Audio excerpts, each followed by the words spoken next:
Most people reviews stuff. They also say this product is the price is quite good. We've found pros and cons on this type of product. But overall, it's a supreme product and we are well recommend it.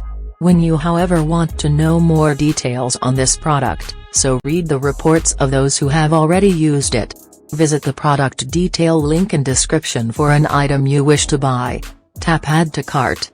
When you've finished adding items to your cart, tap the shopping cart icon. If you need to edit the items in your cart, tap save for later or delete next to the item in the cart. Tap proceed to checkout and follow the on-screen instructions. Review your order information and tap place your order to complete your purchase. You'll see an order confirmation screen when your purchase has been completed.